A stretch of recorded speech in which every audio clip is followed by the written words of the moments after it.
A very good morning, my dear students. Welcome back to 9th Standard Social Studies online class.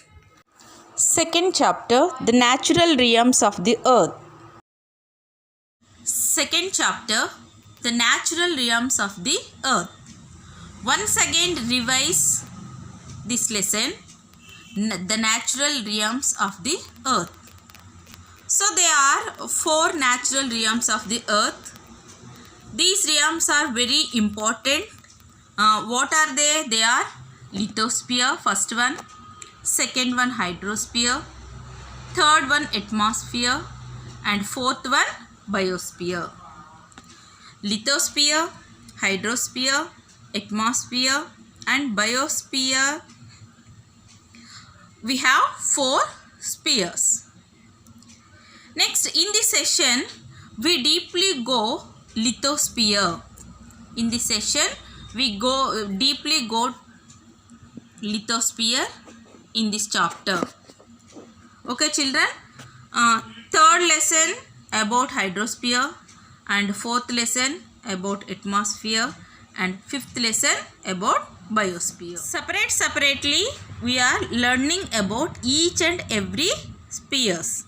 Now, let us see what are spheres. First one, lithosphere. Lithosphere, it was derived from the Greek word lithos.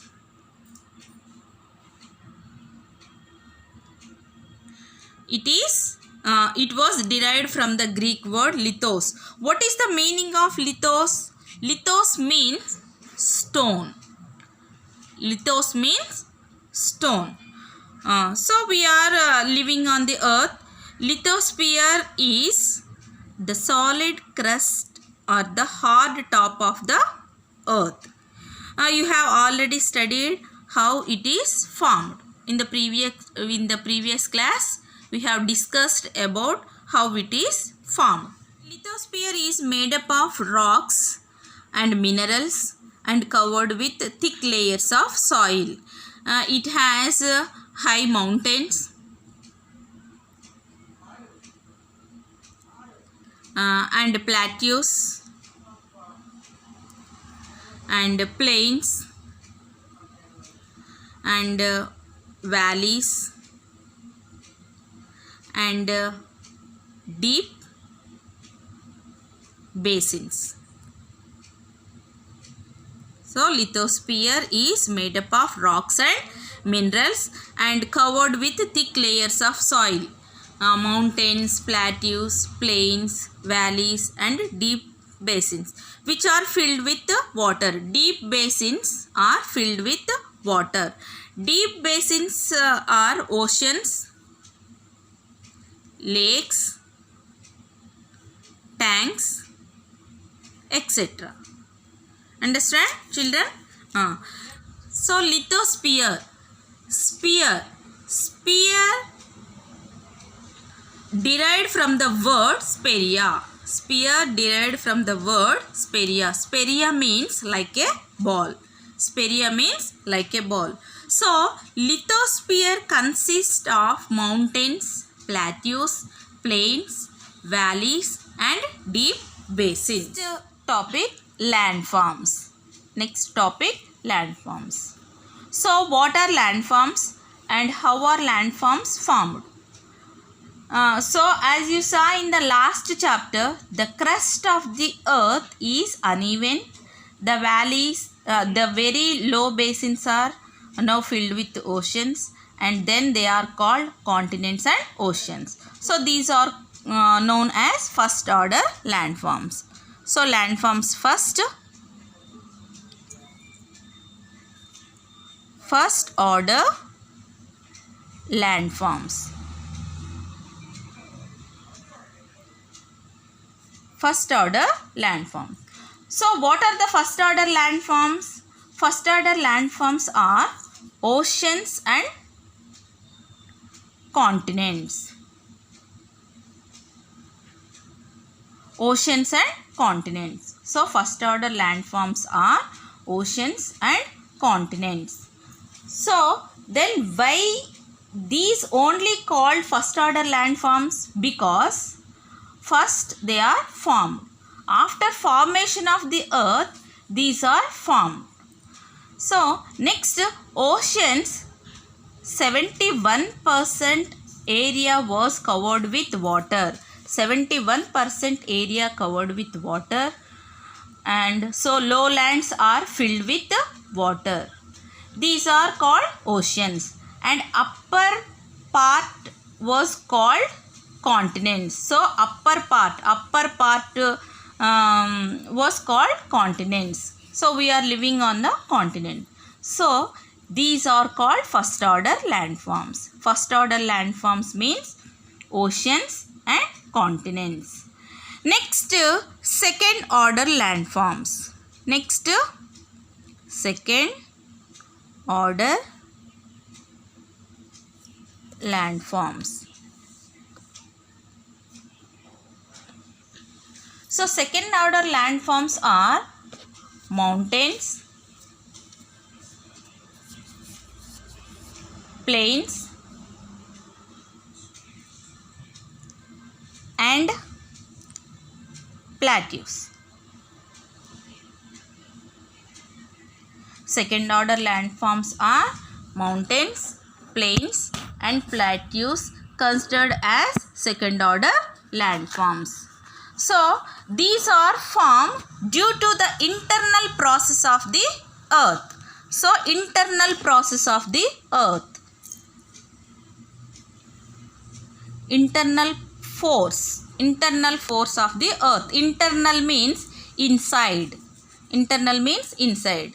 So these second order landforms, mountains, plains, and plateaus are due to the internal force of the earth, inside of the earth. Second order landforms, mountains, plains, and plateaus are formed due to the internal force of the earth.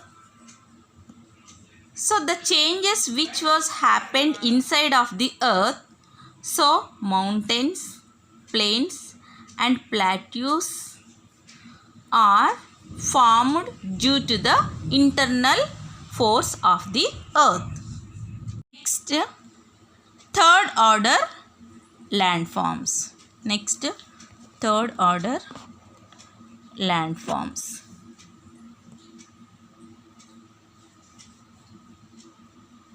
What are third order landforms? Third order landforms are curved mountains,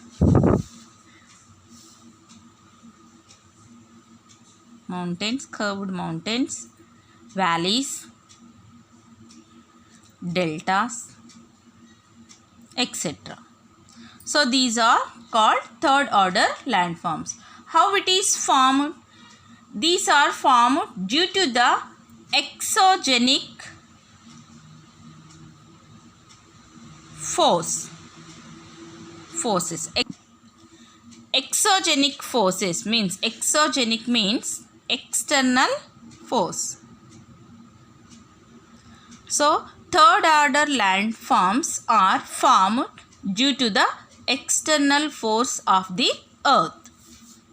Order landforms were found due to the weathering, erosion, transportation, and deposition.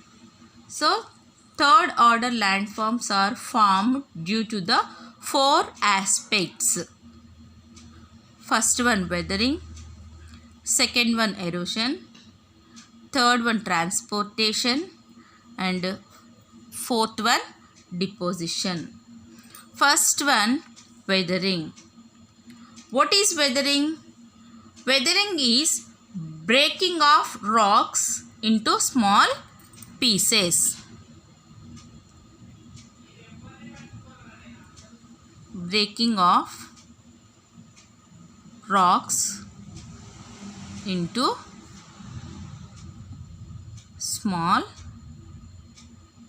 pieces. So for example, here this is a mountain.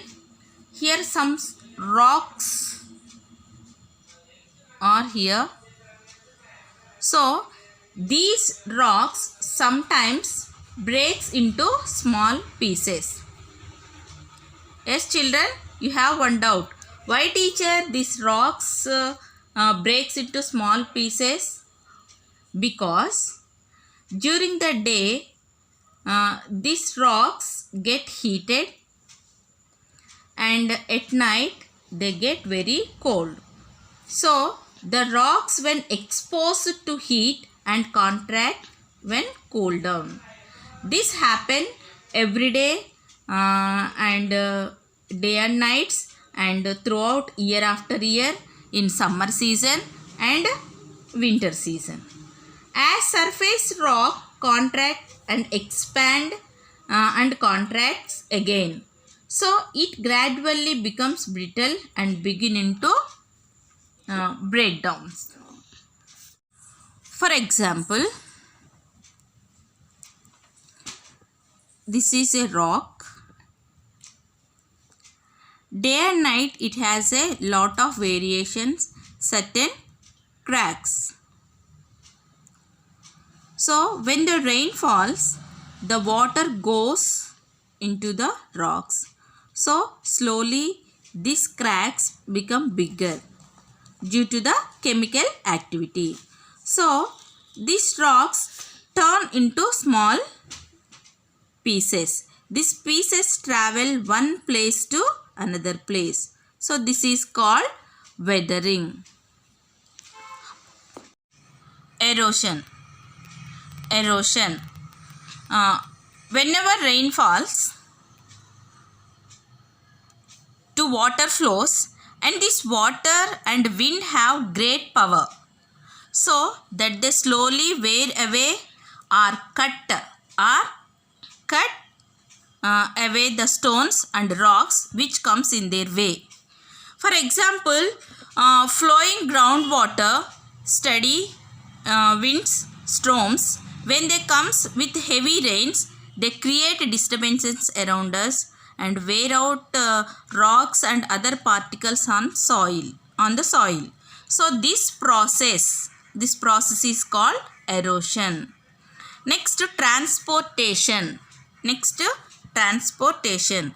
After erosion, the material in the form of materials means tiny rocks, mud and gravels is carried by wind and water.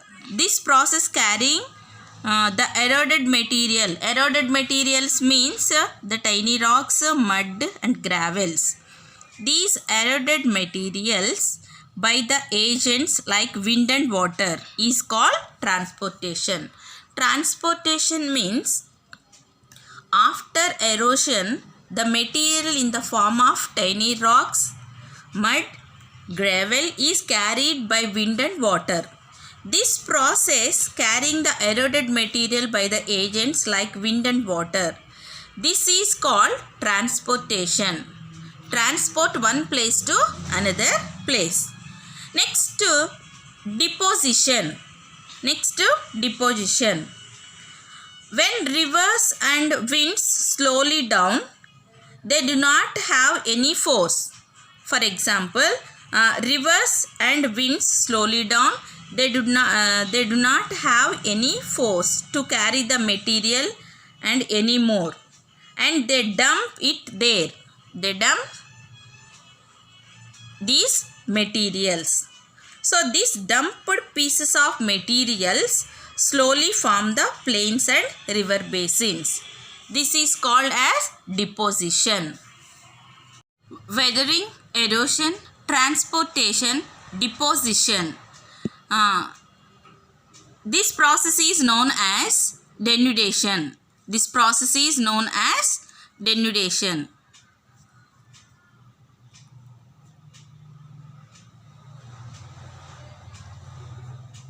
Okay children, denudation is a continuous process. The lowlands what we see today were once mountains and plateaus. Landforms continuously keeping on changing due to denudation activities. But these changes occur very slowly. The structure of mountains, plateaus and plains keep on changing through process known as erosion cycle or geomorphic cycle. So, all four aspects, weathering, erosion, transportation and deposition, all four aspects of this process are taking place simultaneously in different parts of the world at different rates depending on the nature of slopes, the structure of rocks, the local climate and interference by the humans. Next topic, sea floor spreading. Geologists studying the crust under the sea have discovered that under some oceans like the Pacific Ocean, there are mid-ocean ridges or ranges. Ridges means long narrow piece of highlands. Ridges means long narrow piece of highlands. These are formed by lava rising up from the mantle. The eruption on the ridge create new ocean floor made of basalt rocks. So, thus the mid-ocean ridges contain the newest crust formed on the planet. This fresh crust is being slowly pulled away from the ridge, widening the ocean basin. This leads to what is called sea floor spreading. Next, drama at the margins. The margins of the plates are the boundaries where the plates meet are the sites of highest geologic activity. We saw how the new crust is formed leading to seafloor spreading along the mid-ocean ridges. So similarly, in other margins of the plates where one plate meets another, often the incoming plate drips under the stable plate. In fact, the incoming plate actually goes into the mantle of the earth and becomes molten due to the heat of the mantle. The plate thus going under into the mantle actually pulls the rest of the plate. So, for example, the Indian plate pushes the Eurasian plate and goes under it just where the Himalayas mountains are. So, the Himalayan mountains were formed by this process of the Indian plate pushing into the Eurasian plate. Many of the plates' boundaries are also characterized by volcanic eruptions and earthquakes. Next, slow movements and sudden movements. In the above section, we saw two kinds of changes in the lithosphere. First, very slow movements leading to the formation of the crust, movements of the continental plates and their eventual return to the mantle. Second, the sudden and dramatic eruptions of volcanoes and earthquakes. The sudden movements can be destructive and cause much damage. For example, volcanoes. So, volcanoes are placed on the earth's surface where molten material from the mantle erupt on the earth's surface. This molten material is also accompanied by the steam, smoke and various form of gases from the depths of the earth. The smoke, ash and dust spread out in the atmosphere while the molten material cool and form hard rocks called igneous rocks. And some part of the lava may not reach the surface and may cool under the surface and become rocks. These are called intrusive landforms. They are usually covered with older rocks and are exposed sometimes due to the erosion of the covering rocks. A part of the lava which pours on the surface of the earth forms the extensive landforms. Okay children, now let us see how volcano eruption occur.